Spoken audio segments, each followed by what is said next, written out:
நாடாளுமன்ற வேட்பாளர் டி.ஆர். பாலுவை ஆதரித்து அம்பத்தூர் கிழக்கு பகுதி 84வது வட்ட திமுகவினர் தீவிர வாக்கு சேகரிப்பு.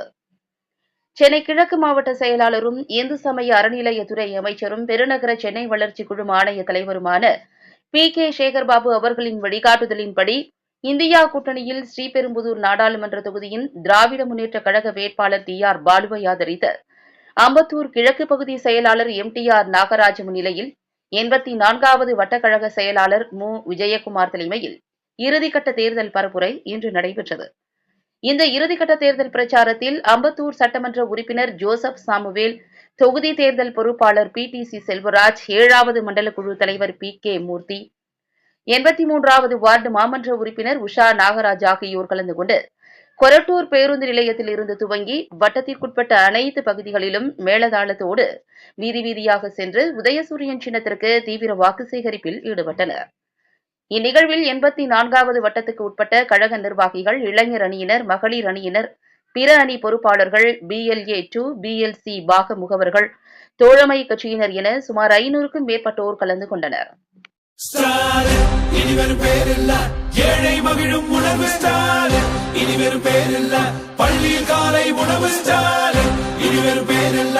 பெண்களின் விடுதலை பயணம் ஸ்டாலின் போல் ஒரு தலைவர் இல்ல, இனிதான் பிறந்து வரணும்.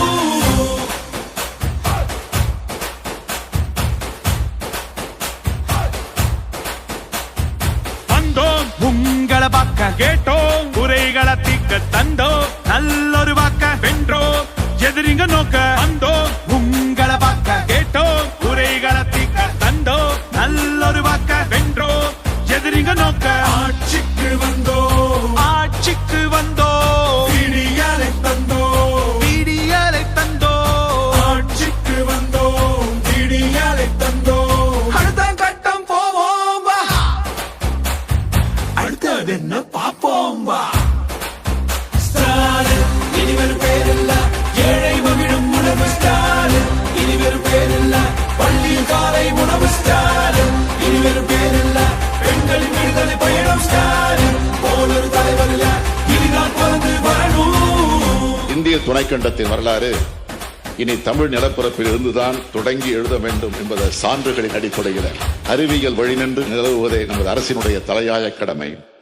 தொழிலின் கூடல், அறிவின் தேடல், உழவரின் ஆடல், கலைஞரின் பாடல், சமூக நீதி போற்றல், நகர்களை அழகாய் மாற்றல், இளைஞர் வாழ்வை ஏற்றல், சுற்றுச்சூழல்